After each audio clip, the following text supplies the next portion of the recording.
Welcome. Thank you for joining us for a meeting about the Mary Avenue project. And if we could post our PowerPoint. My name is Eileen Goodwin. I'll be your meeting host. And as you can see, we're talking about the Overcrossing project at Mary Avenue over Highway 101. And we have both city staff and our consultant team here available to present and then also take your comments and feedback this evening. This meeting is scheduled to go from 7 o'clock to 8:30. We do have a lot of people registered for the meeting. We will have plenty of time for discussion, probably an hour or so for discussion and feedback and comments, and we'll be taking those through both the chat function on Zoom, and I'll explain where you can find that in just a minute, or by raising your hand, and we'll take live comments as well.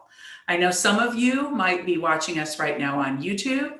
If you think you might want to make some comments, we would love to have you migrate over to our Zoom function. You should be able to see that right there on YouTube or find it on the city's website. Once you're on the Zoom meeting, and I'll get to exactly how you raise your hand and where you can put the comments in, we will be going through the Overcrossing project PowerPoint, and then we have some discussion questions, and we'll, of course, take feedback through the chat function as well in case there's questions that we can answer for you this evening.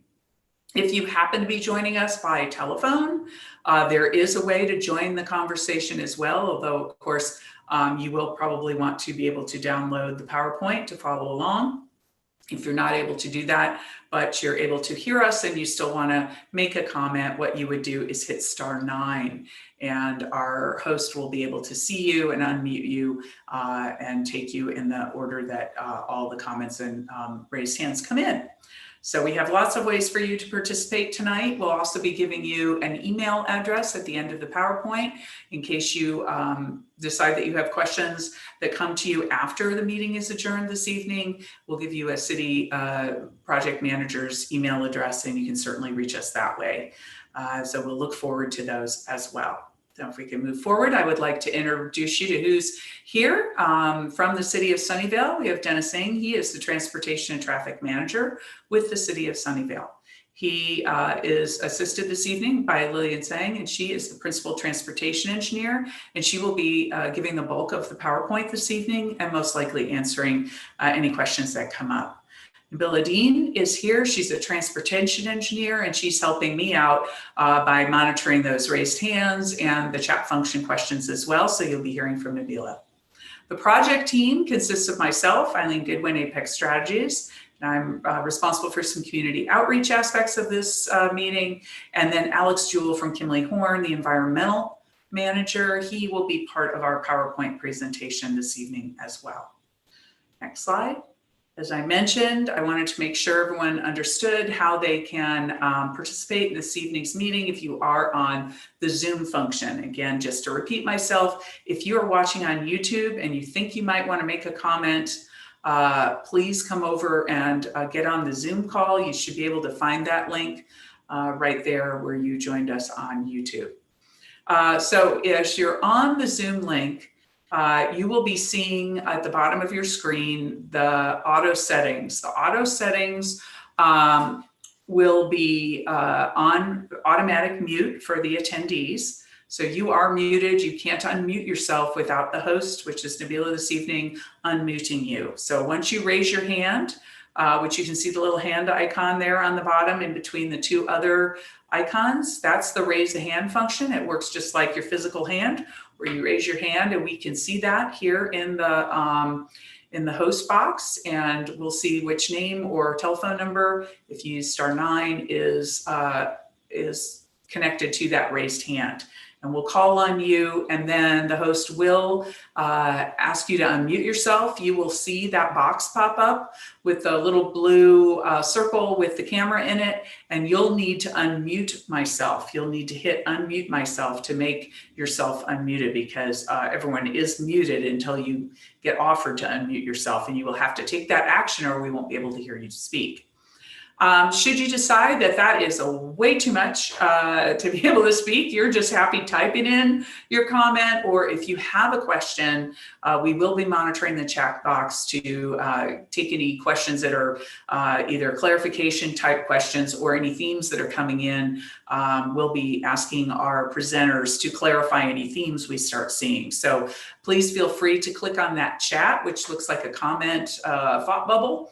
And then you can just type in using your keyboard. You don't need to be unmuted or special powers to do that. You simply ask the questions. And as I said, we'll be monitoring that. Most of these comments, we will be able to keep those comments and add them to our meeting summary. And as I said, if they happen to be clarification questions or themes that we think some of the panelists could add some clarity to, we'll be introducing that information as part of this evening's meeting. So again, you will be automatically muted. If you raise your hand, you'll be taken in the order that you raised your hand. We do have 3 questions, which I'll get to here in a minute. And we also have the chat function. So this evening, we have an agenda, which is really our presentation outline. And you'll hear in a minute from Lillian, and she'll go through the project limits, the project history, and the city's goals for the project, as well as the schedule. She'll hand it over then to Alex, who will go through the alternatives that are under consideration, and then back to Lillian to talk about the city's earlier feedback and how that feedback is fitting into the draft evaluation that's out that you'll be able to see. Then she'll go through some next steps to give you an idea of what is coming up in the near future, and then turn it back to me for discussion. So our discussion is focused tonight on considerations that the community would like to make sure city staff and council are aware of. The second topic is talking about any additional issues that you didn't see articulated in our presentation this evening, anything you want the team to be aware of or take under consideration as far as technical issues. And then the final question is any additional people or groups to have some outreach directly to them. So we really appreciate your participation this evening, and I'm going to turn it over to Lillian. And as I said, if you have some clarifying questions, please feel free to use the chat function. But we are going to get through with the PowerPoint before we start taking live feedback via the raised hand function. So thank you, and Lillian. So I'm going to start with the PowerPoint presentation with showing you where the project limit is. This map shows where the proposed project will be. We're considering the option to build a new overcrossing on Mary Avenue to go into the Moffett Park area. And the overcrossing will start at where currently North Mary ends at the Southton at Almanar Avenue, and the project will go over US 101, State Route 237, and eventually ends at 11th Avenue, connecting to Discovery Way. The Mary Avenue over project has a long history in the city's planning effort. This proposed improvements was included in the city's general plan since 1972, as well as in the land use and transportation element since 1981. We also included this proposed project in the Moffett Park specific plans and the Pier Park specific plan. This proposed improvements has been identified as one of the transportation projects to support the future land use growth in the city, providing another north-south connector between the Moffett Park specific plan and the rest of the city. We have 3 main goals for this Mary Avenue overcrossing project. The first one is to relieve north-south traffic congestion. We will also want to address community concerns and to provide multimodal connections to Moffett Park. We are aware that traffic patterns have changed recently due to the current COVID pandemic. With more people working from home, there's potentially a decrease in traffic. And also for people who do go into the office, they might now be using a different way to travel into the office, such as driving instead of taking transit. No one really know exactly when COVID will end or what will happen after COVID. For this project, we are looking beyond COVID and we're trying not to plan for the short term, but instead we are planning for the long-term growth for the city. And we are trying to identify the most appropriate transportation improvement to support the future land use growth as adopted in the general plan. One thing to note is that this project does not only provide access to and from Moffett Park area, but it will also relieve congestions on other north-south corridors, and therefore also reducing congestions for people who wish to access the regional highway network, such as US 101 and State Route 237 to travel to other cities.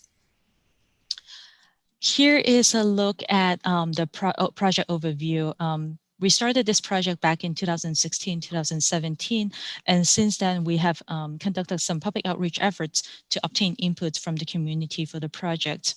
We began the environmental process and issued a notice of preparation to prepare the environmental impact report back in 2017, which included all 5 of the same alternatives that we'll be discussing tonight.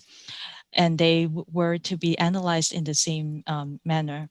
At the same time, at the time when we issued the notice of preparation, the project team didn't identify a preferred alternative for the environmental report. In 2018, based on some case rulings on similar projects, we were advised by our city attorney to reissue the notice of preparation for the preparation of the environmental document to include a preferred alternative in the study. And again, with this reissue of the notice of preparation, we will be analyzing all 5 alternatives in the same manner. So currently, the project team is working toward making a recommendation to City Council to select a preferred alternative for the environmental study. After that, we will. The City Council will. So after that, we will prepare the environmental documents, and City Council will approve the environmental document and select a project alternative. And with that selection, then we will begin the design for the project alternative. Here's the schedule in a snapshot. So currently we're here on the left-hand side where we're working on selecting a preferred alternative. We plan to bring it to City Council in December to make that selection. Early next year, we will reissue the EIR notice of preparation. And throughout most of next year, we will be preparing the draft EIR and the final EIR with all the technical analysis and all the studies. Oops, sorry. Toward the end of the next year, 2021, we plan to bring the project back to City Council to approve the final EIR and to select a project alternative.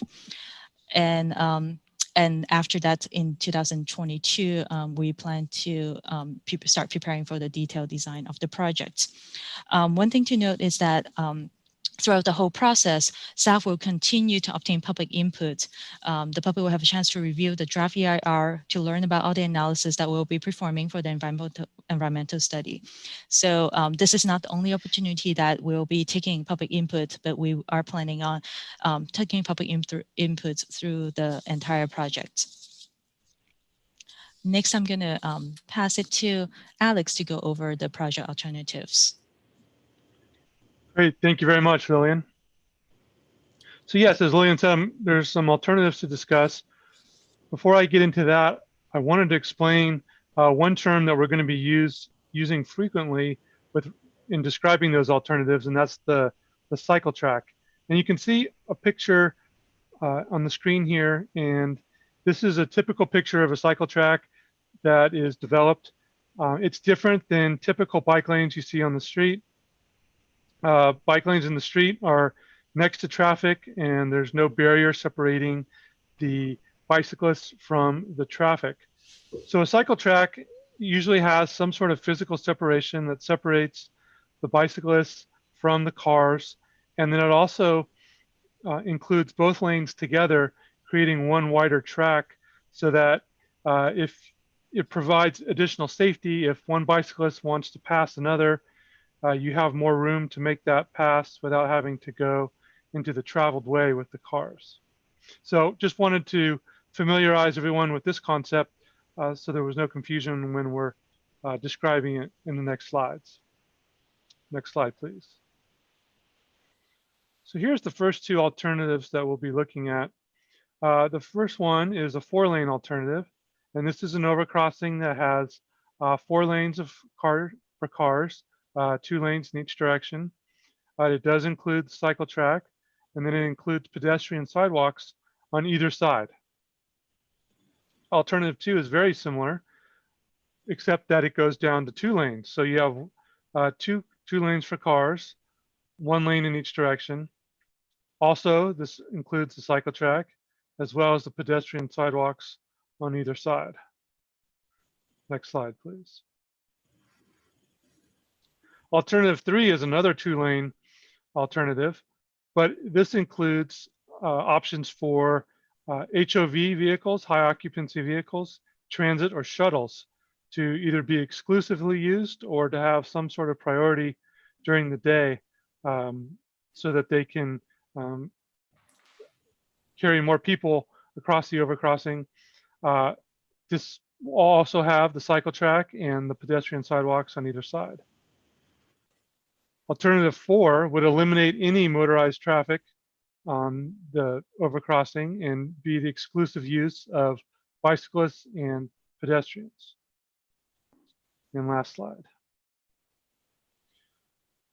There is a 5th alternative that will be considered, and that's to remove the overcrossing from the city's general plan. And so there'd be no future planning for an overcrossing, and the existing conditions as they exist today would remain.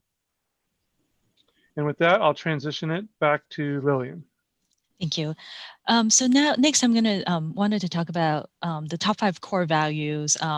These are identified from the previous public outreach efforts that we have conducted for this project, and these 5 core values are ranked high based on the public's input.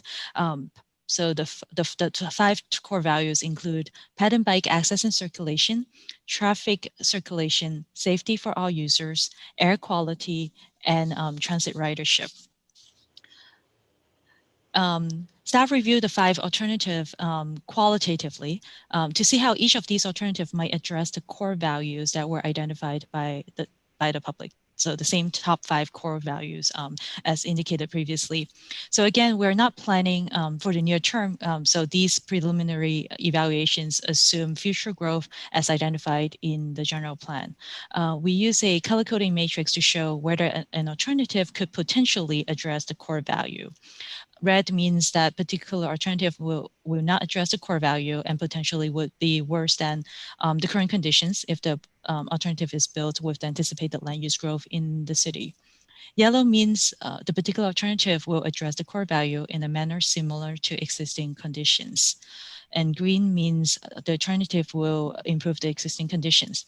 Again, this is a qualitative analysis within the environmental study, which will begin next year. We will then perform quantitative analysis for items such as transportation impact, air qualities, right-of-way impacts, and other items that are required in the environmental process. Council will then select the project alternative at that point.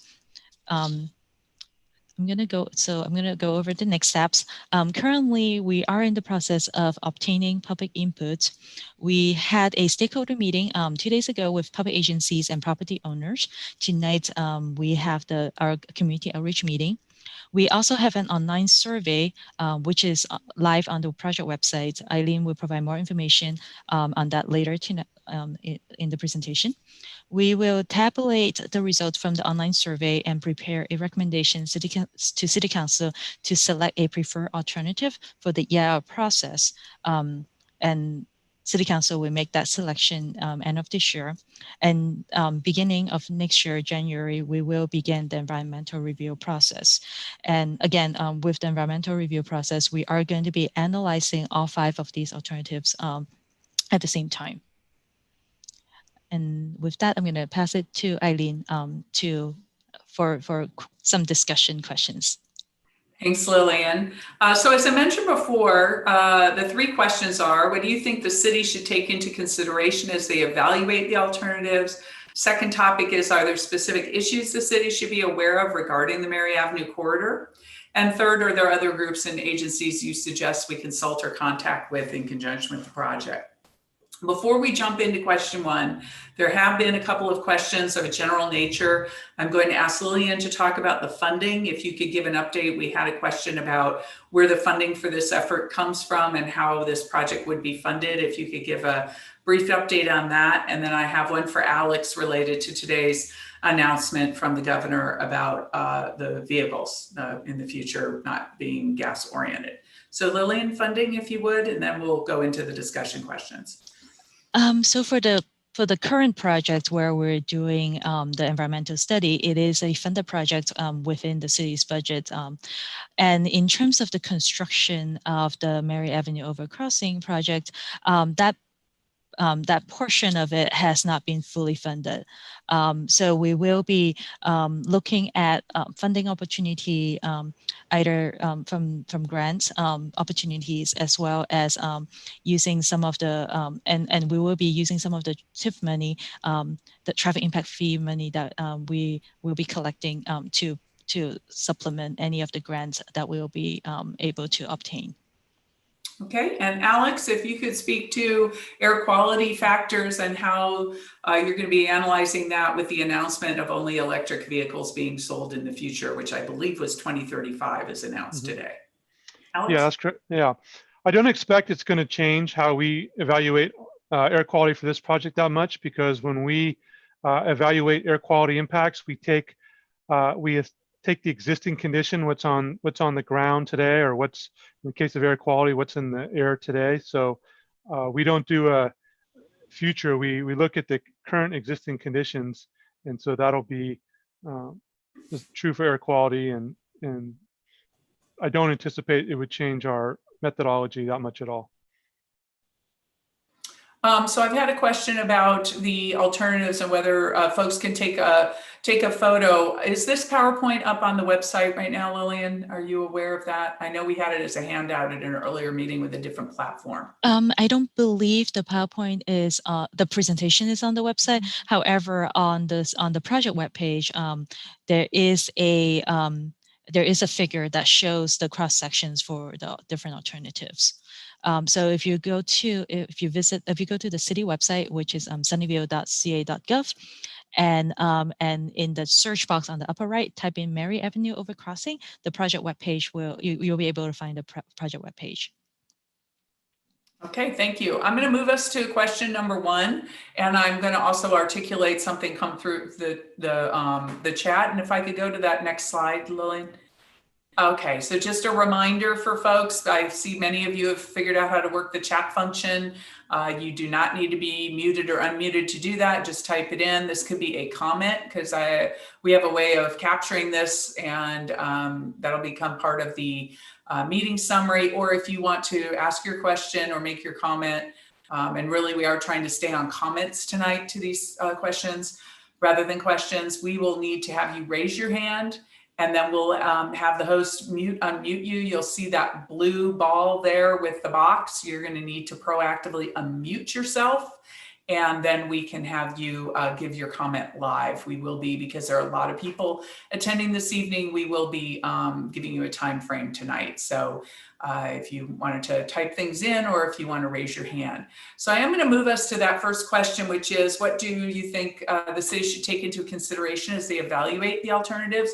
And I did see in the chat box that there was someone who would like to have the alternatives rank from least expensive to most expensive. And I think, Alex, you probably pretty much showed them from most expensive to least expensive in the way that they're numbered, with the 4-lane, then 2, et cetera. But could you speak to that? Yes, I mean, generally that's correct. We haven't done any formal cost estimates yet, but given that the 4-lane alternative would involve the most construction, it generally goes alternative 1 being the most expensive and alternative 5 being the least. Alternatives 2 and 3 are probably pretty similar, since they're both 2-lane overcrossings. But in general, I think you could be fair to say that 1 is the most expensive and 5 is the least expensive. Okay, I had a request to show the matrix again, and also somebody wondered how many people are here. We've got 64 participants at the moment, and that has been climbing steadily since we started the meeting a few minutes ago. So, so if somebody could show that matrix again with the red, yellow, green, we've had an interest in that. And I would like to again have people focus back on question 1.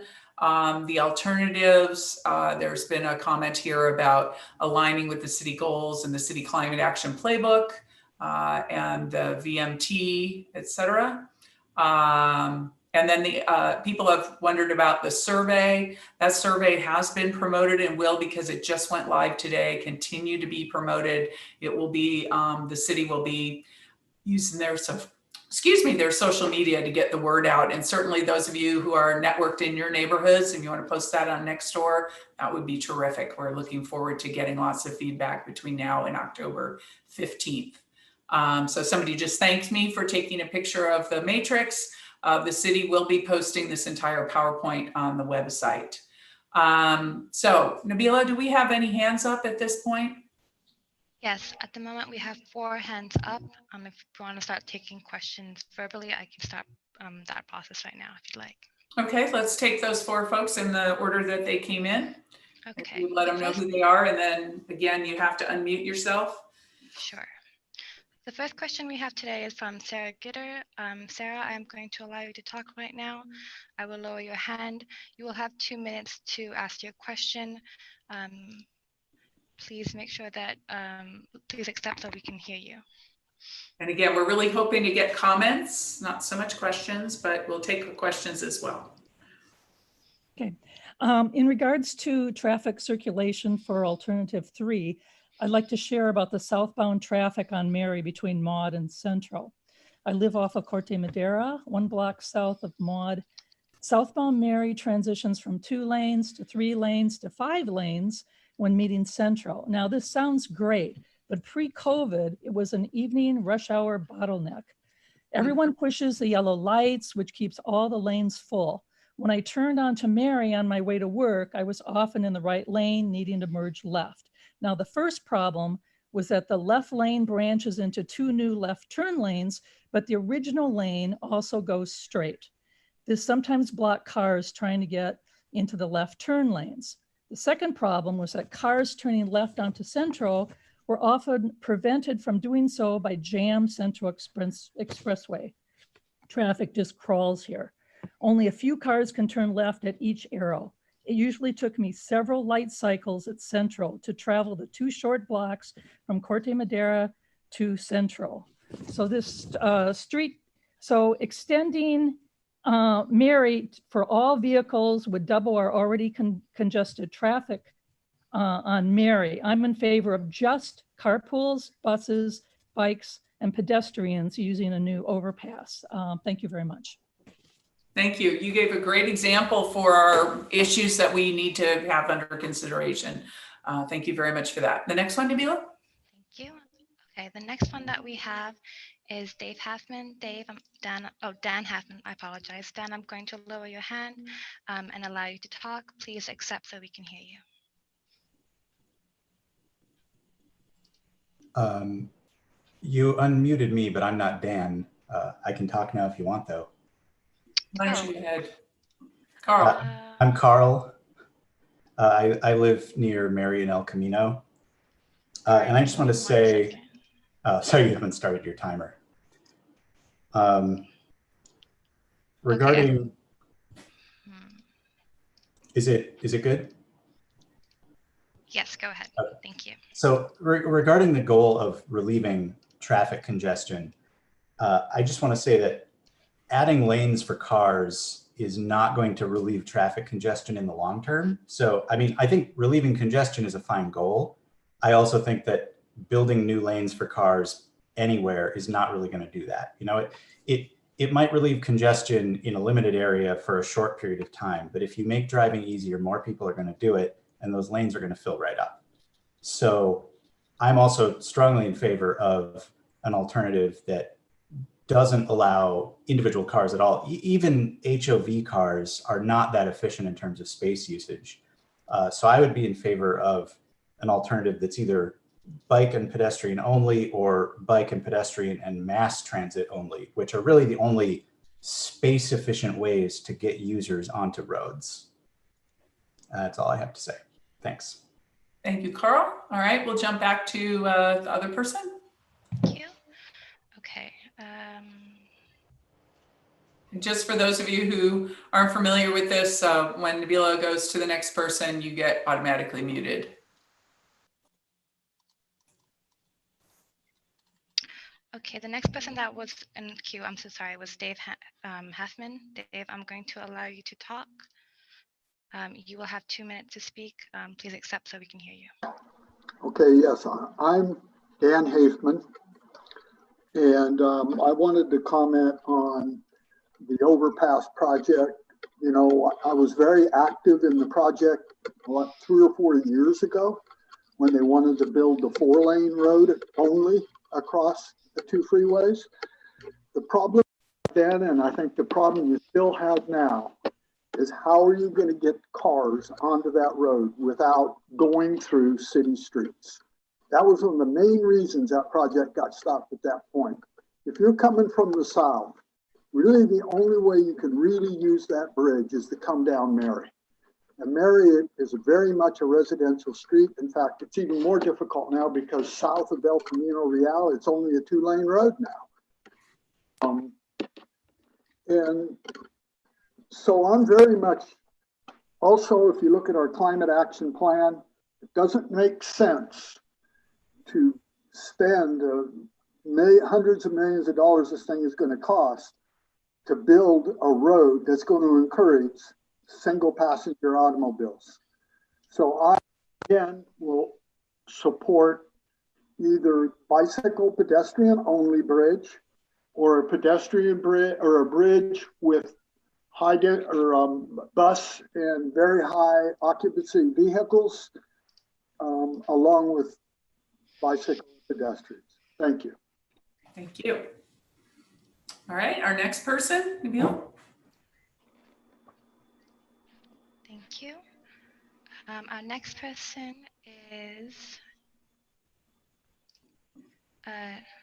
Teresa Gadboy. Teresa, I'm going to unmute you. You will have 2 minutes to talk. Please accept so we can hear you. Hi, thank you for letting me speak and for hosting this. First, I want to make a comment regarding the statement regarding putting the survey on Nextdoor and communications. I would like to point out that there was no communications posted regarding this meeting.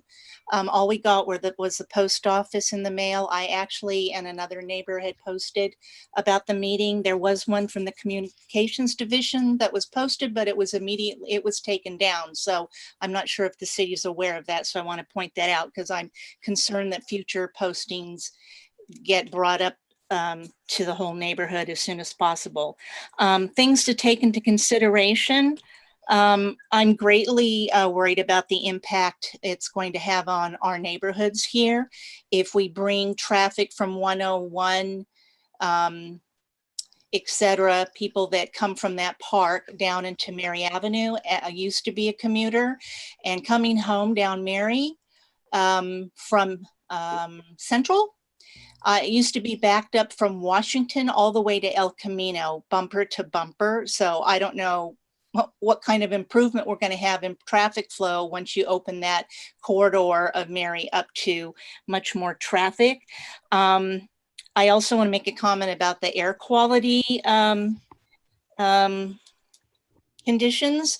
I find it disturbing that you're going to base it, if I understand correctly, on current conditions, which are not true and not reflective of traffic as it was before COVID hit. So I just wanted to make that comment as well.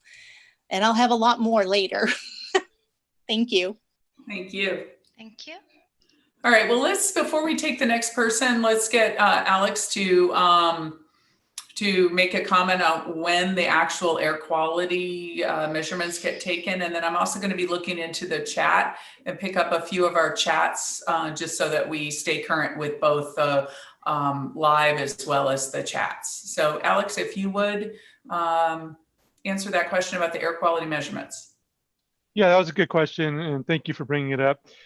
Yeah, we're not going to take it, you know, we don't actually go out and take you know, air quality measurements at the site. We use air quality measurements that are provided by the Bay Area Air Quality Management District, and so they use historical data. So it's not something that's going to only reflect COVID conditions. It'll be a representative of you know, conditions as they are when under normal traffic operations, and by normal I mean non-COVID. Okay, thanks, Alex. So I've got a couple of clarifications and questions for Lillian. The southern end of the project was just heavily remodeled with the center divider, bike lanes, et cetera. How will that match up with the proposed design of the cycle track, et cetera? Or perhaps that's an Alex question. Lillian, do you want to take that? So currently, the way we're working on the project right now is to try to identify which alternative based on, you know, would based on the analysis, and which ones would be the best option based on all the analysis. And in terms of the design portion, we will, as part of this project, we will do a preliminary design. At that point, we will look at how the layout of the bridge would match up to all the existing roadway, and do a more detailed analysis, detailed design at, next year after a particular alternative is selected. Okay. There was a question about whether or not the neighborhood associations were noticed. Lillian, could you speak to a little bit about how this meeting was noticed and what channels the city used besides the postcard? So postcards was mailed to about 1,400, about basically residents who live along the Mary corridor with a 1,000 feet radius, I believe.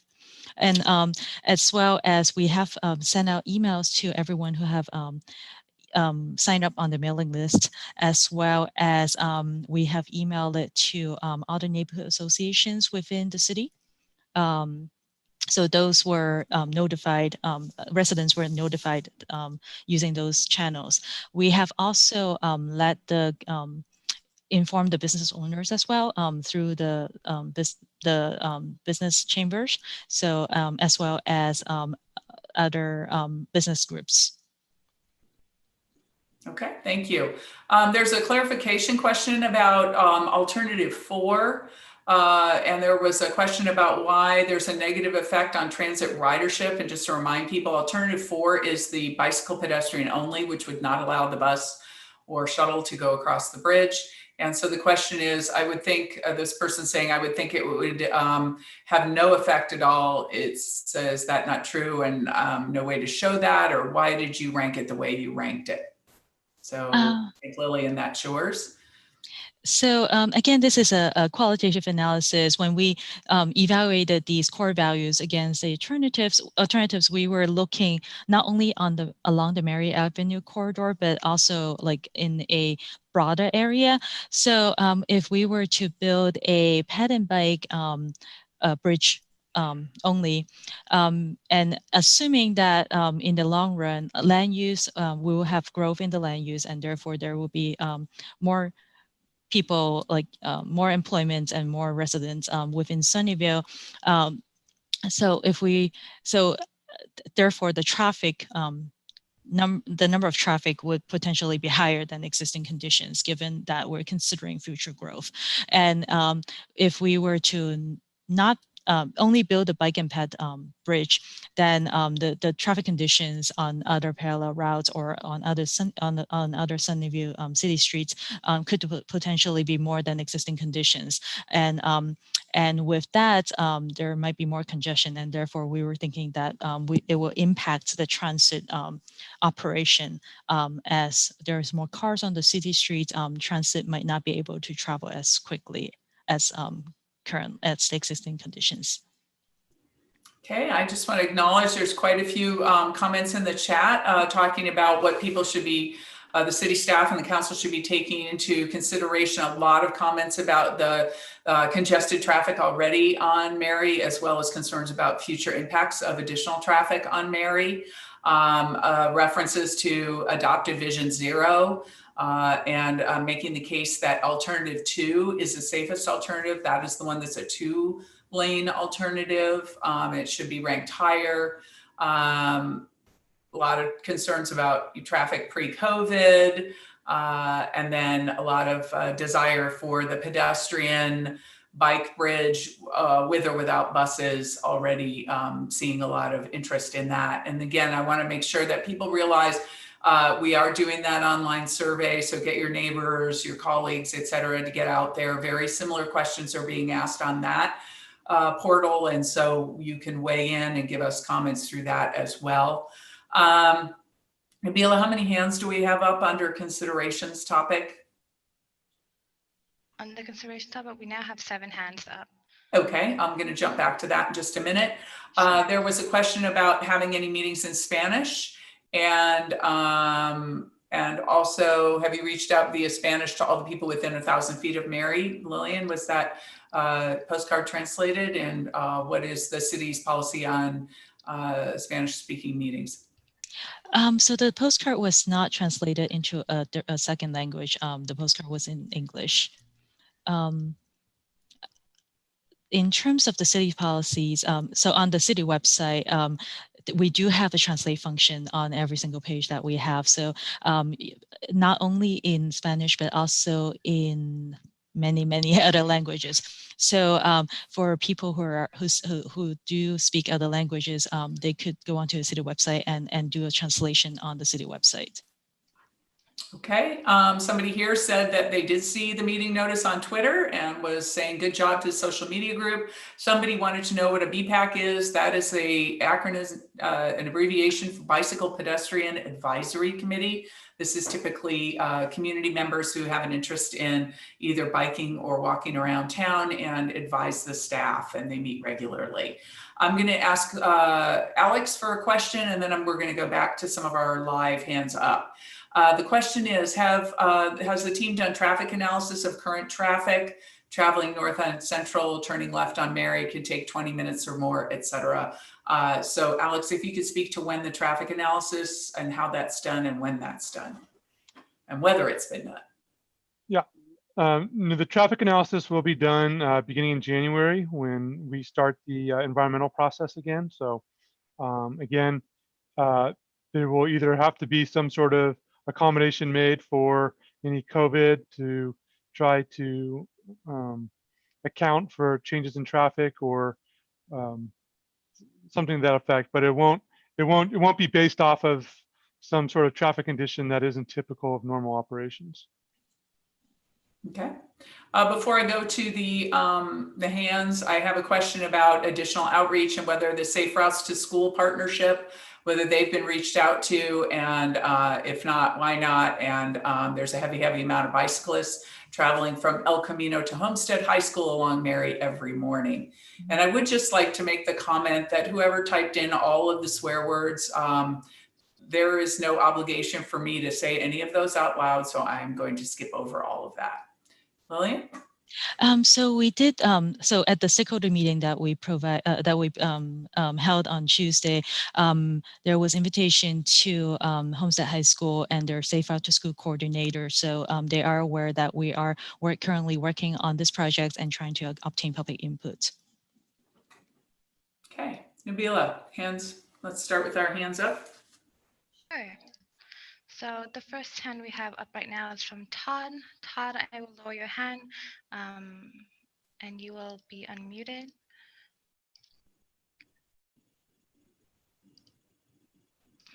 Okay, you got Alon here. Is that okay? You said Sorry. Todd, but yes, I'm going to have Todd speak first in the order that we received it. So give me one moment, Alon. Thank you.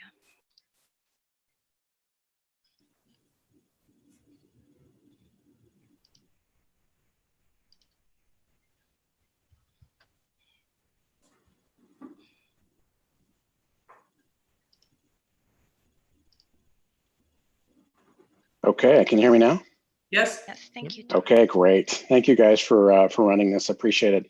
I think a few things, although I know we're covered well in chat, having watched this project for, since we had live meeting probably a decade plus ago, I think the outreach needs to be a lot more aggressive. I know that you've done what you can. I just ask that you step up more the outreach so people are actually aware, because those of us living or near the Mary corridor have a lot of concerns. Let me just list a couple. One, we do have the 2 schools, which you just mentioned. I think the outreach to the school community, although I know you mentioned that, I'd like to understand more from the stakeholders, having some personal contact with folks as a part of the school board.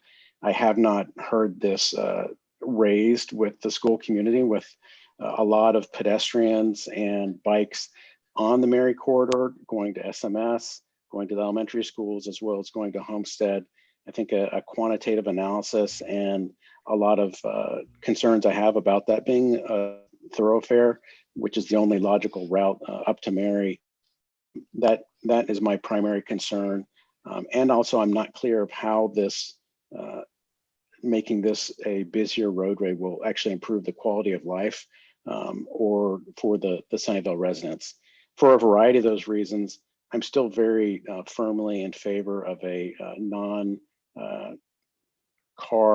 standard car process, not a 4-lane road. And even if it's a multi-lane road, that it should be pedestrian mass transit only.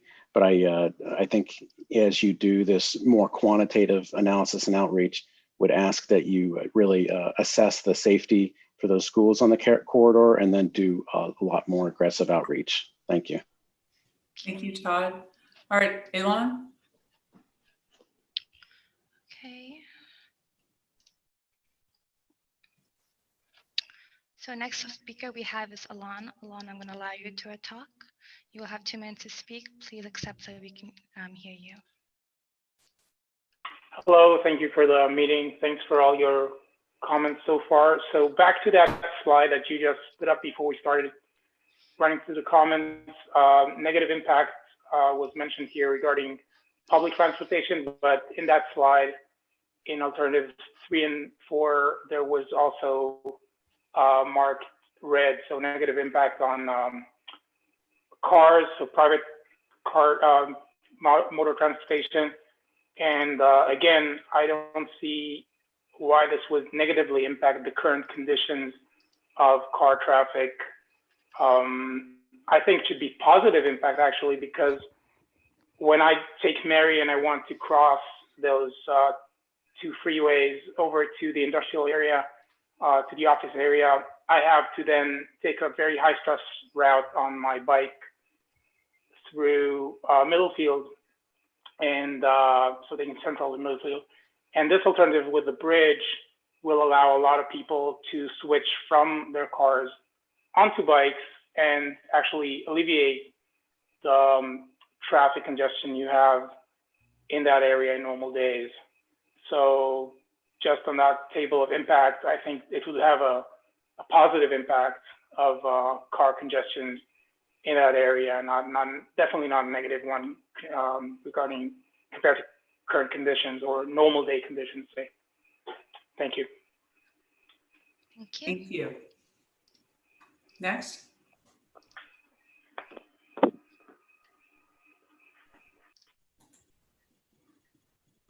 Nabila, do we have the next person? Yes, we do. Next is Sam. Sam, I'm going to allow you to talk. And you'll have 2 minutes to share your question. Please accept so we can hear you. Hi, can you hear me? Yes. Hi. Yeah. So I have the privilege of both living on Mary Avenue between Central and El Camino, and also commuting to Moffett Park for work every day. Well, at least under normal circumstances.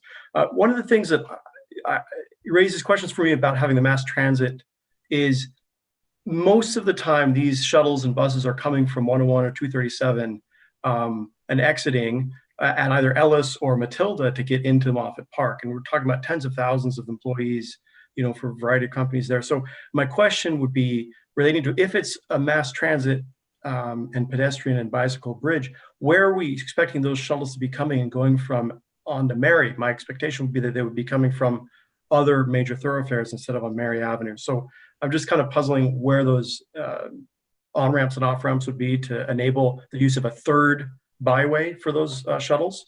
And again, I just want to reinforce the comments from Elon about riding bicycle. I would ride my bike, but managing Mary to Middlefield across all 5 lanes of traffic, then going up to Ellis and across it's just very, very, very challenging path for a bike rider. And anything we can do to get more than 2 major thoroughfares for people to go in and out of working in that area with as many thousands of people that are there on a day-to-day basis under normal circumstances is very important for me.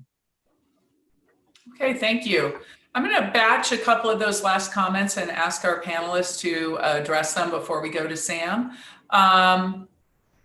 So there was a comment there about the shuttles. Where do they come from? What's the plan with the shuttles? What's the logic with that? And then there was a similar comment from Elon from the previous speaker speaking about why the matrix showed negative deterioration on some of the alternatives. So Lillian, if you wanted to just address those, that would be great before we move on to our next speaker. So we're starting to get a bit of a theme there about confusion over the transit relationship. So in terms of where the shuttles are coming from, my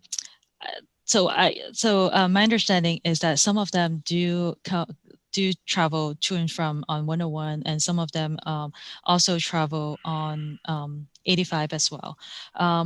So and also in terms of and currently I don't believe that they have too many shuttles serving Sunnyview residents. So potentially, if there is a another route for shuttles to use, these companies could potentially provide that service to Sunnyview's residents, so that it could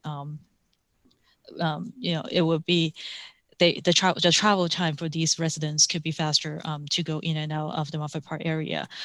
In terms of the evaluations of alternatives, I understand that there are some confusions in terms of why certain cells are in red instead of in other colors. Again, when we look at these evaluations, it's really preliminary. It's not a quantitative analysis. And when looking at impact to transit riderships or to traffic circulations, we are really looking at not only along the Mary Avenue corridor, but more in terms of traffic as a whole for within the Sunnyvale Streets system. So, for example, if we were to think about to build alternative 3 and 4 only, which is the transit only, transit plus bike and ped, or the bike and ped overcrossing option. Yes, it is true that there will be some users that would change their mode of travel. However, there is still potentially going to be a high number of people who will still be driving. Therefore, we think that there will be the impact as compared to the existing conditions would still be it will be still worsen. Okay, thank you. And before we go to Sam, I want to capture a few more of these ones that are coming in. Again, more desire and concern for pedestrian and bike safety, a real desire for the bike safety, bike ped only. Some observations about the fact that cars often don't stop for cyclists out there, and also on the overcrossing at Borregas. Concern from a neighbor about making sure that Spanish is utilized in any future communications, because there is a heavy Spanish speaking community right here in the neighborhood. And so thank you for that comment. There was somebody who thought my comment about the words related to balderdash is not a problem I have saying any of that online. You would make your hair curl to read some of the things that people are feeling comfortable putting into a chat that I'm here, nothing that you could say on TV, and linking them together and mixing them with body parts. So no, it was not intended to quash the word balderdash, absolutely. But there was a request that maybe there needs to be more than 3 colors, that the city looks into adding a 4th color, because maybe this is a little bit too stark of a question, I mean, a ranking. And so that's a great suggestion for consideration. Questions about would the restricted hours for HOV shuttle be, and does that include electric vehicles? So Alex, I'm going to have you answer or clarify any kind of restrictions and how electric vehicles would fit into that. And then I'm also going to have you explain examples of things that could make the project not be considered, which is the option number 5. So Alex, if you could take those 2, and then we'll get back to the live questions. Yeah, with regard to electric vehicles, I don't know if that decision's been made yet. If electric vehicles are going to be treated the same as high occupancy vehicles. Certainly what we're hearing tonight is something more in favor of high occupancy vehicles as opposed to single user cars. But there hasn't been any formal decision on how electric cars are going to be treated. And then I apologize. What was the second question? It had to do with what would make the city go with option number 5. What would lead someone to make that decision? I'm not sure that'll be totally up to the city council whether they want to. I mean, I guess factors that they would consider for that would be cost and whether they felt that in the cost benefit analysis of the project, and whether the costs merited, or whether the benefit to the project in terms of traffic congestion or traffic distribution were worth the cost of the project. So, but that decision will be totally up to city council. Okay. And I just wanted to say, as you're raising your hands, we originally were going to have the considerations, the issues, and then what additional outreach needed to be done, but you're doing such a great job answering them all at the same time. Please feel free to answer any of those topics. We've heard about the Spanish-speaking part of the neighborhood, the schools as additional neighborhoods and neighbors to reach out to. We're hearing a lot about issues in traffic in certain locations, et cetera, in addition to considerations that have related back to Vision Zero and cost and other things. So with that, I'm turning it over to Nabila, and she's going to call in our next speaker. Okay, our next speaker is Ari Feinsmith. Ari, I am going to allow you to talk. You will have 2 minutes to speak. Please accept so we can hear you. Hello, everyone. I'm curious how the HOV will be enforced. Is it just like regular highways? Also, I did some research about traffic demand models, which I assume will be used to determine how much traffic congestion this will create or alleviate. And I'd like to just point out that I found a study that found that half of them are off by 20%. So whatever comes out of this analysis should maybe be taken with a little bit of like a grain of salt. I agree with what many of the people have on this call have said, that it's very important that I'm also against alternative 1 and alternative 2. Adding more lanes of car traffic leads to more driving. And we don't need to spend, I feel like we don't need to spend more money on this after we just spent like $100 million on the Matilda 101-237 project for helping cars. I also want to point out that as a pedestrian or a cyclist, it's really important that people feel safe on going on the Mary overpass. And so that's why I'm in favor of alternative 4, which feels the safest. Alternative 3 is okay, but it's important that if alternative 3 goes through, that we have like that cars go slowly and that we limit it to mostly like buses. I'm curious about what the speed limit would be, because if you have cars whizzing by on this overpass, it's going to make pedestrians and cyclists feel very unsafe. Okay, thank you.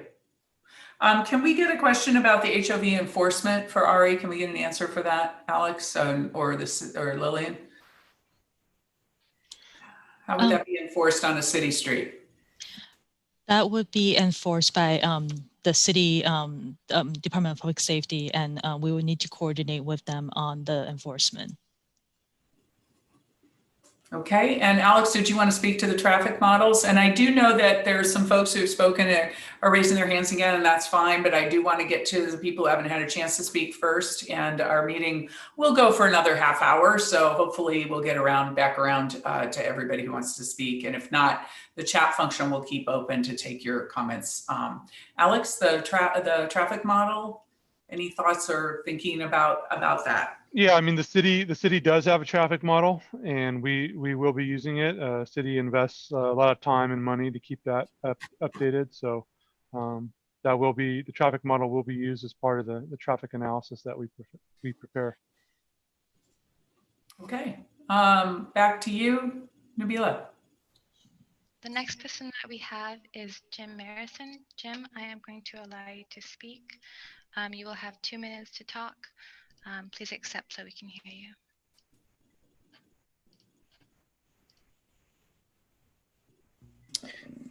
Can you hear me? Yes. All right, great. Thank you, Eileen, and everyone here for organizing this meeting. It's good to get the citizen input. I live along Mary Avenue, south of Fremont Avenue, and I commute regularly to my employer, who's on the north side of 237 within the Moffett Park complex.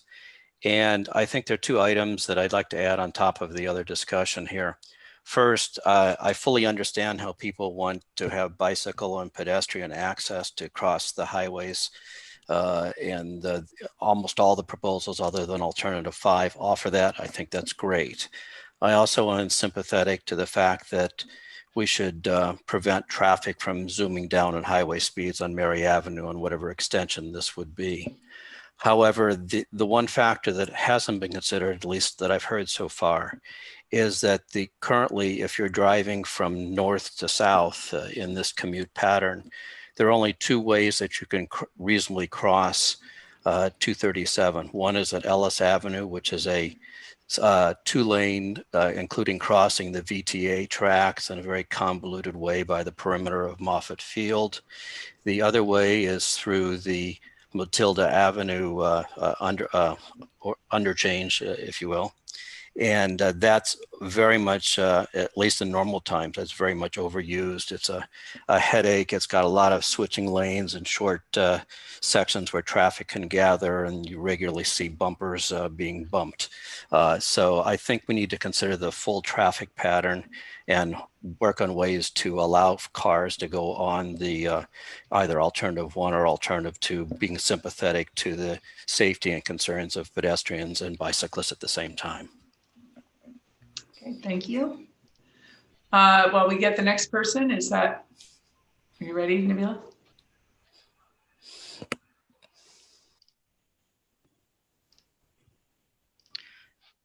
Okay, the next person that we have to speak is Maxwell Corbin. Maxwell, I'm going to allow you to talk. You will have 2 minutes to speak. Please accept so we can hear you.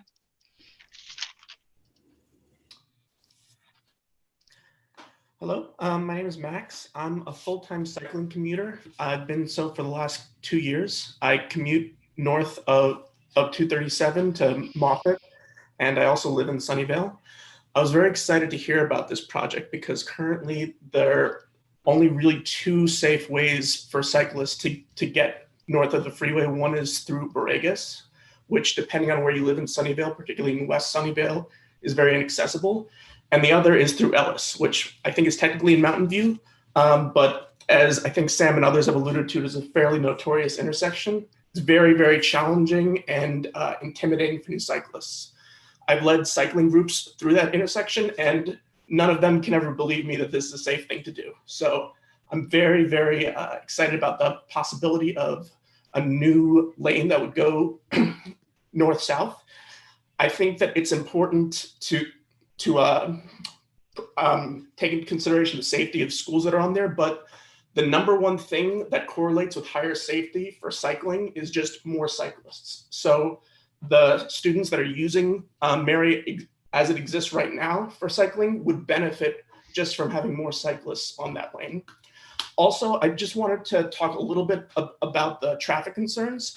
It is true that adding new roads just induces more demand, but what it can do is that it does sort of change the exchange rate between a hypothetical congestion tax and the marginal cost of driving. It's why like the congestion tax in London is $10, but in Reykjavik is $1. I know that's always notoriously unpopular in America, but just adding more roads means that you don't have to have as much of a negative incentive on driving if you need to do so in order to reduce congestion. Thank you, Max. Okay, thank you. I'm going to jump back to a couple of the things that have come in before we go to our next person. There was a question about January 2021 will not see pre-COVID level traffic for consideration. Maybe July or after October would be more realistic. People agreeing that there should be some effort to get to the school board as well as the PTAs about this project. Desire to make sure private schools are also coordinated with. A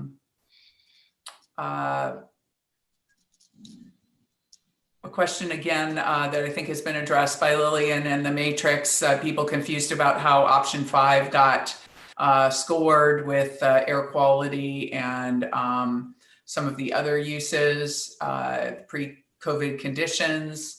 Let's see if we've got any new topics here. Presentation. The presentation will be posted online. Someone wanted to see if the city would be able to send the presentation, the survey link out. I don't know if there's a capability to do that. Lillian's shaking her head. I believe yes. Can we send it out to everyone who's signed up on this for the registering for this meeting? So the presentation will be uploaded onto the project website likely tomorrow or early next week. And also you will be able to view the video of tonight's meeting on the city's YouTube link as well.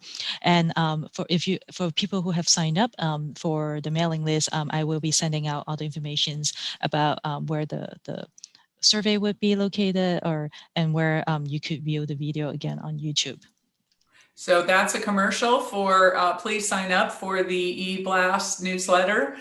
Some of you who signed up for this or registered for this did not answer that question. You were offered that ability, and I believe there's a link online at the city website to sign yourself up again. So that's how you'll find out if you want a direct link and an email from Lillian. She'll add that to anyone who proactively signed up to be part of that notification. If you just registered tonight and you've said no, you did not want to receive that, or you said nothing, you will not be receiving an email. Only those people who signed up for the newsletter will get that. Question here about pre-COVID, saw tech buses every day on Escalon off of Mary, just north of Central, and many others on Maud going to neighboring tech companies. Then the talk about Moffett Tower has increased the number of new office buildings, which would bring a lot more traffic to Matilda. So building a bridge on Mary would certainly be helpful to ease the local traffic pressure. Talking about working just north of the proposed overcrossing. I also live on the corridor. I work for shuttle buses. I'm offered shuttle buses, but I gave up taking them because it would take more time to get to work than with the car, because the shuttles share the road with the car, with normal cars. So this person is strongly in favor of option 4 because it's providing faster corridor for shuttles, which will also encourage people to take them. Having more lanes for cars will only encourage more people to use their cars, especially as more companies are building north of 101. Here's one. Has any thought been given to adding an interchange from east 237 to north 101 been considered? And I think they mean an interchange ramp, or 85 to 101, north 85 to 101 south, and then using alternative 4 for the overcrossing, East 237 traffic could then go to 101 North and exit on Ellis to access Moffett Park, similar for North 85 traffic, without causing extra traffic on the residential street of Mary, which would relieve some traffic on Matilda. So has the city looked into that, Lillian? Basically connecting that triangle of 237, 101, and 85 so that people don't need to use the local streets? So Caltrain is the department that operates the freeways within California, and in Santa Clara County. Also, they partner with VTA on some of those highway freeway improvement projects. So in terms of adding interchanges, it's typically Caltrain's call in terms of the planning for it. And I do understand there are certain limitations for having very closely spaced interchange, that there might be some technical challenges to implement that. Okay, I'm going to take a couple, three more, and then back to Nabila. Bike ped only bridge would minimize death from motor vehicle crashes and pollution and climate change. This person wanted to share some thoughts as a full-time cycling commuter, which I believe you just did. And we'll go to Nabila, and then I'll come back to some of the other ones that have come in. Go ahead. Thank you, Eileen. The next person we have is Margaret. Margaret, I will allow you to talk. You will have 2 minutes to speak. Please accept so we can hear you.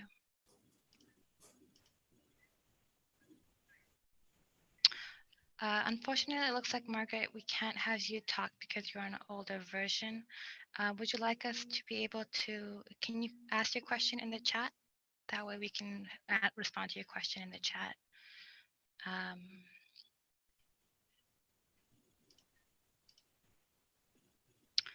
The next person we have until we hear from Margaret is Dan Heifman. Dan, I will unmute you. Please accept so we can hear you. You'll have 2 minutes to speak.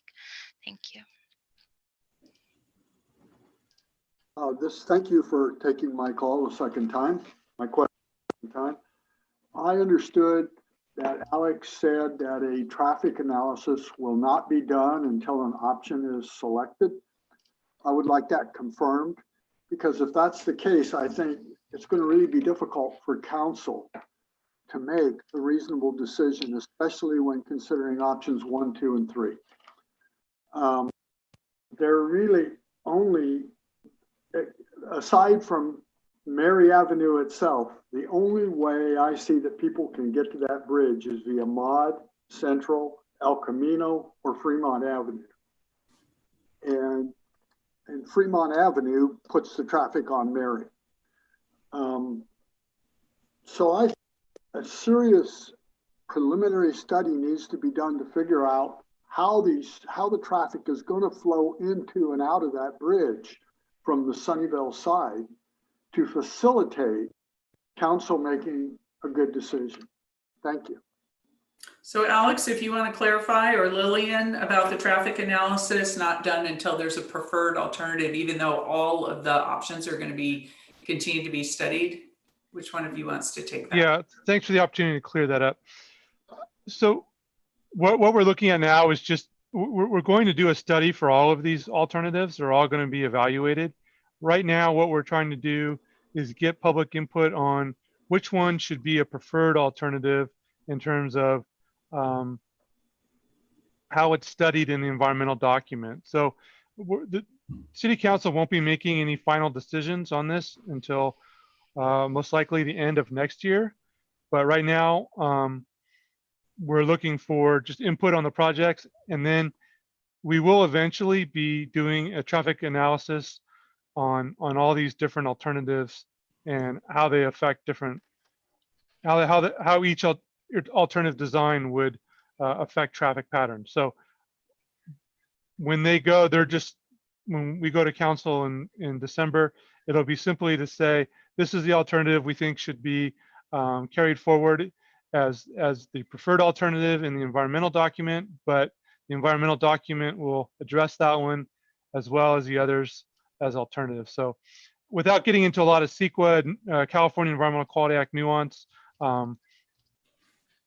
that's the position we're in right now. We're simply looking for feedback, and then we will do the study before and council will have all that information made available to them before they make any final decisions on the project.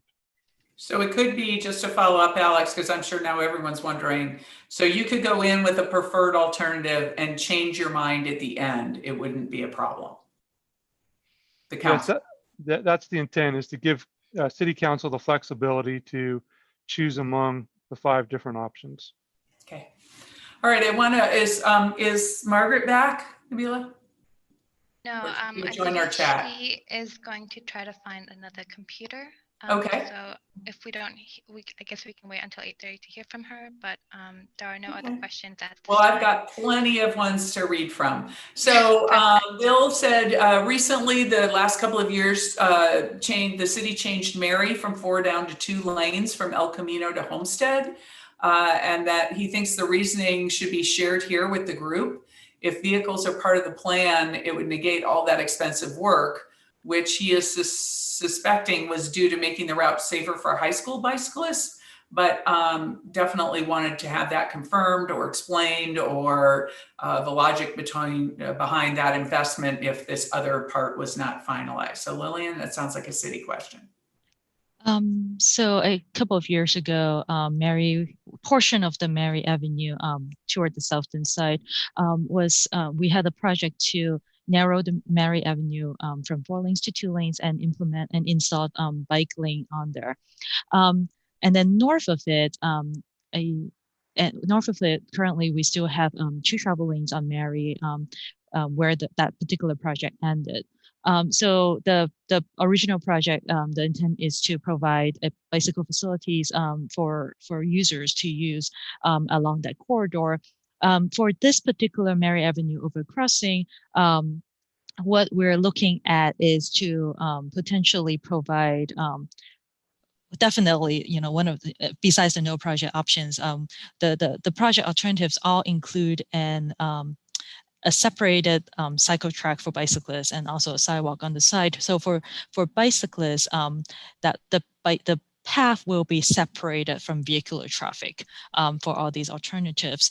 And in terms of adding in travel lane for it, whether that would kind of be a negative or an opposite goal from the previous Mary Avenue the previous Mary Avenue bicycle project. I think the way we look at it is that toward the south side of Mary, a lot of the traffic that are traveling on Mary would be from the local neighborhood. And if you look at how Mary is connected, it is at the very south tip of Mary, it turns into a T intersection at Homestead Road. So and in order, I understand that there will be some concerns about potential traffic coming from outside of that Mary Avenue corridor to use Mary. And when we look at it, logically, these traffic is going to be difficult for them to get on, because they would have to travel on Homestead and then travel on Mary. So for the way we look at it is that most of the traffic that will be using Mary Avenue, the new projects will be coming in on the northern portion. And when we do the traffic analysis starting in January, part of it will be using the model and also some other tools to determine where these traffic will be coming from. Okay, has the city considered building an overpass at Central, either instead of or in addition to this project? Not as Central. The city is considering another project on Mary to build a a grade separation project at Mary at the railroad track, though. So that is another project that the city is currently looking into. Okay, thank you. Again, echoing outreach to school PTAs and school boards. Question about whether instead of an overpass, has the city evaluated a less visible disruptive tunnel? Is that any kind of consideration for ped bike public transport? A tunnel might be more cost-effective alternative. Alex, do you want to speak to cost effectiveness? Yeah, to my knowledge, no consideration for a tunnel has been given. Mhm. And Lillian? Not at this location. Okay. So just on cost effectiveness in my work on other projects, and I do this type of work for capital projects all over Northern California, it's usually much more expensive to go underground than even up in the air. And of course, doing something at grade is usually the least of the three options price-wise. So going underground is expensive, especially close to the bay where there'd be a lot of water to manage. But it's an interesting concept, but it sounds like it hasn't been really considered. Somebody said, thank you for conducting this. Happy to discuss if people want to follow up. Seems like the cost of a wide overpass is not that much greater than a narrow overpass. We should consider the wider alternative. There are two other entries to Moffett Park from the south. This is a different comment, Fair Oaks and Lawrence, in addition to Ellis and Matilda. So that makes 4 total. Currently just 1 bike ped interest at Borregas. So something to consider, again, falling under the considerations and issues that they want the city staff to consider. Projects like this reduce vehicle miles traveled, a city objective. Someone is opining on that. As we're looking to decrease car traffic in Sunnyvale, the best alternative would be the bus shuttle HOV with bike peds. Let's motivate people to use vehicles less and to take bikes and walk more. Induced demand only applies to highways. No one is going to go to Moffett Park just because there are 2 more lanes, unless they were going there already. What is the time frame completion of this project? 5 years, 10 years? Lillian, did you want to address that one? So Mary Avenue is the city's long-term planning project. So we envision that it will be likely more than 5 years because, you know, with the design, with the analysis time frame and also design and so forth. And also we have to figure out, we have to determine funding opportunities also. So therefore, it likely will be more than a 5-year time frame. Okay, and I understand Margaret has got a different computer system. We're going to have Nabila work with Margaret to get her question answered or get her comment in. Thank you, Eileen. Margaret, I will allow you to talk. You'll have 2 minutes to ask your question. Please accept so we can hear you. Thank you. I'm using a new headset, so hopefully you can hear me okay. Yep. It's been many years since I've commuted myself to Moffett Park, but my husband was working for Google, and until last year, he was commuting to a building just on the east side of Matilda, the set of Google buildings there. And Google often transfers groups to start working in different buildings, and his group was transferred over to Tech Corners, and that added another 10 minutes to his bike commute. He commented how it felt pretty unsafe, just getting across Matilda. He used to bike up Mary and then somehow cut over to the other set of buildings. I think he may have been taking the Borregas Avenue bridges. I'm not sure, although it's a little bit out of his way. So the first consideration is that right now there aren't, as a few other speakers have commented, there aren't really any great bicycling options to get from the south of Sunnyvale over to Tech Corners, especially because is it Lockheed or NASA cut off the side access trail that some people were able to take sometimes, furthermore to get over to the Mountain View campus. Secondly, I'd like to comment that in the alternatives, there seems to be more consideration given to wider lanes for motor vehicles, but I would like to see a wider lane for the bicycle paths, especially for speedier commuters. We want faster commuters to be able to pass slower commuters safely. So please make sure that the bicycle path is adequately wide. I would favor myself alternative 4 rather than alternative 3, especially since Matilda is being improved, and that should also help with the shuttle situation. And I know my time's up. I took the survey earlier today and it did not ask my input on the alternatives, just on commute patterns. So I just want to make sure that was not an error. Thanks. Thank you, Margaret. Are there any more hands, Nabila? There are no more hands at this time. Okay, and we have just about 5 minutes because I do want to get to our last slide, which gives some more information. But I do still have some comments and there may be some questions in here. I have an observation that someone takes Mary home every workday, pre-COVID and non-COVID, from 101, starts at Matilda and then scoots over to Mary, takes Mary to Heatherstone, and from Central to El Camino. Mary takes me over 20 minutes. Is completely stopped. The proposals in violating vehicles will just add to this 100 times over. It won't move at all. Someone's asking about how accurate the city's use of the traffic demand models have been historically. Lillian, do you go back and check once you've modeled something and then go out and check existing conditions? Is there a process for that? And how close have you been to your projections? So typically the way models work, we calibrate it to existing conditions, and then we use the same parameters and similar parameters to forecast what travel patterns would be like in the future, using future land use growth, not only within Sunnyvale, but also within the Bay Area region. And and one thing to note is that the travel demand model is a demand model.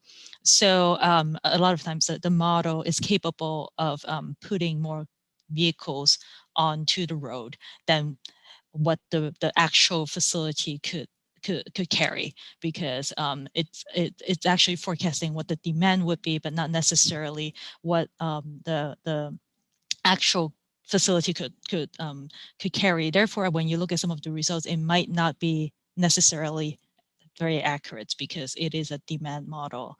But so the way typically the transportation profession use the model is we do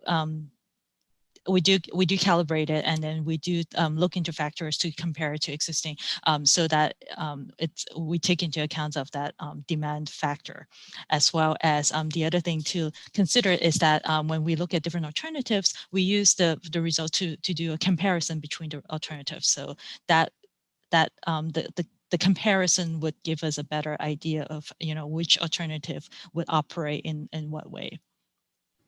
Alex, did you want to add anything to that? No, I mean, the city's best qualified to Okay. know their own Right, model. I have a technical question here about the speed limit. What's being assumed for alternatives 1, 2, or 3 as far as the speed limit for cars?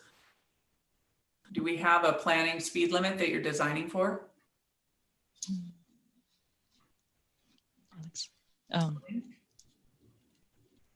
I don't know that one's been decided yet.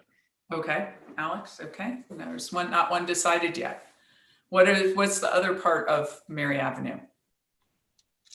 The southern part. It would probably match that. Is that correct, Lillian? Most likely it's going to match that. Mm-hmm. Okay. All right, someone here is saying, thank you again for the meeting. I want to mention that Bike Ped Only Bridge will connect a potential low-stress south-north route for bikes in Sunnyvale. All other cities in the area have one. Palo Alto, Mountain View with the Stevens Creek Trail, Santa Clara, Calabasas Trail, and the San Jose Guadalupe Trail. And then another person said, thank you so much. Looking forward to continuing the meetings, info discussion, hoping to come to a good selection for traffic bikes and people who live on and around Mary Avenue. I'm mortified by the rudeness of a fellow neighbor. You all stayed and worked late for this meeting and you don't deserve that. Oh, that's very sweet. Thank you for that. And with that, unless there's any new hands up, we're right at a little before 8:30. I do want to ask Lillian to put our last slide up so that we give everybody opportunity to copy down your email address and some other information. Can you get that one up? Okay, it looks like we have one more question, but I do want to make sure we're able to see this slide while we ask that next question. Nabila, go ahead and it looks to me like I'm seeing your slide not just full there, Lillian. It's fine, but it's not the full screen. And then while we're doing that, Nabila, go ahead and unmute that person that's got their hand up. Nitsan, you are next person for the queue. I will allow you to talk. You'll have 2 minutes to speak. Please accept so we can hear you. Okay, and you start the time. Go ahead. Hi. Yeah, thank you for holding the session. My name is Nitsan, and I used to bike to Homestead High School every day until I graduated a few years ago. So I bike 2 miles each way and 4 miles every day. And I can vouch that having more cars in Mary would not be a positive on the current generation of students. I really appreciate that Mary was changed to be more bike friendly with only 1 lane each way. I certainly would not want more vehicles to travel on Mary, which is why I'm most interested in alternatives 3 and 4.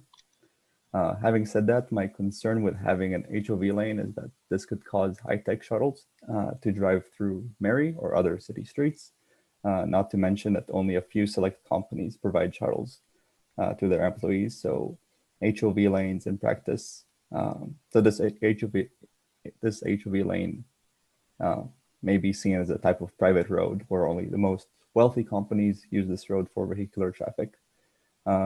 So the only way I can see HOV lanes being useful is that a future public bus route may find that new route to be a great asset for connecting our city in a more sustainable way. The other problem I see is that if we build HOV lanes is that it will always leave the option for the city to convert them to car lanes someday in the future. So as such, I feel most comfortable going with alternative 4, allowing bikes, which is sustainable and will cut down on biking commute times. Thank you. Thank you. All right, Lillian, if we can get that slide up so people can have the benefit of having that contact information. And we just want to thank you very much for attending this evening and having such great questions and comments. And as you can see here, Lillian's email address is right there, and you can search the Sunnyvale website going to Mary Avenue Overcrossing. Please sign up for the mailing list, because then you will get the direct link for this meeting if you want to share it with others, and also for the survey. So thank you very much. And I have a nice compliment from one of the attendees. So thank you for that, Tim.